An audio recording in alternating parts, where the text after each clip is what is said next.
امریکہ کی ایک عدالت میں ایک ماں نے اپنے بیٹے پر کیس کر دیا کہ میرے بیٹے نے ایک کتا پال رکھا ہے اور سارا دن اس کتے سے کھیلتا ہے، اسے اپنے ساتھ سلاتا ہے، اس کے کھانے کا بندوبست کرتا ہے، مگر ماں کو وقت نہیں دیتا۔ یہ کہاں کا انصاف ہے؟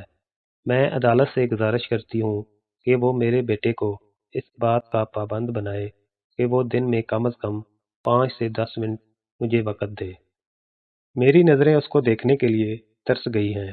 جج نے اس عورت کی بات سنی اور اس کے بیٹے کو عدالت میں پیش ہونے کا نوٹس بھجوا دیا۔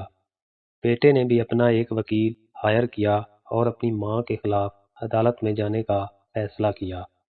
جب وہ عدالت میں آیا تب بھی اس کے ہاتھ میں کتے کی رسی تھی۔ سب لوگ یہ دیکھ کر حیران ہوئے، ماں اور بیٹا ایک دوسرے کے سامنے کھڑے تھے۔ ادھر ماں نے ایک مشہور وکیل سے مدد لی جبکہ بیٹے نے بھی ایک اچھا وکیل کیا۔ جج نے بیٹے سے پوچھا، کیا یہ سچ ہے کہ تم اپنی ماں کو وقت نہیں دیتے جبکہ اپنے کتے کے لیے تمہارے پاس وقت ہی وقت ہے؟ تمہاری ماں کی یہ خواہش ہے کہ تم دن میں 5 سے 10 منٹ اپنی ماں کو دو، اس کے ساتھ بیٹھو، اس کا حال دریافت کرو۔ بیٹے نے کہا، میں ایسا نہیں کر سکتا کیونکہ گورنمنٹ کے قانون کے مطابق میری عمر 18 برس ہے اور مجھے یہ حق حاصل ہے کہ میں والدین سے الگ رہ سکتا ہوں۔ جج نے کہا، پھر بھی انسانی ہمدردی کی خاطر میں آپ سے درخواست کرتا ہوں کہ اپنی ماں کے لیے کچھ وقت نکالو تاکہ اسے تسلی حاصل ہو۔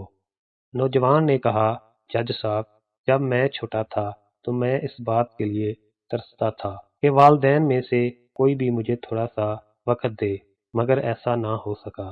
میرا باپ جب تک زندہ رہا اس نے میرا بوسہ تک نہ لیا، وہ پرائی عورتوں کے ساتھ اپنے تعلقات بناتا رہا، اور میری یہ ماں جو اب اپنا حق جتلا رہی ہے، صبح گھر سے نکلتی اور سارا دن نائٹ کلب میں گزار کر آدھی رات کو گھر واپس آتی۔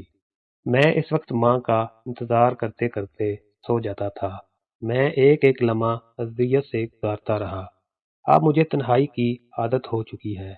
مجھے انسانوں سے نفرت ہے جبکہ جانوروں سے اجنبیت محسوس نہیں کرتا۔ جج نے لڑکے کی ماں کو یہ مشورہ دیا کہ آپ اولڈ ہاؤس شفٹ ہو جائیں۔ ادھر آپ کو آپ کی عمر کی خواتین ملیں گی جن کی کہانی آپ سے ملتی جلتی ہے، ادھر آپ کو تنہائی میں کم از کم کچھ نہ کچھ کمی ضرور ہوگی۔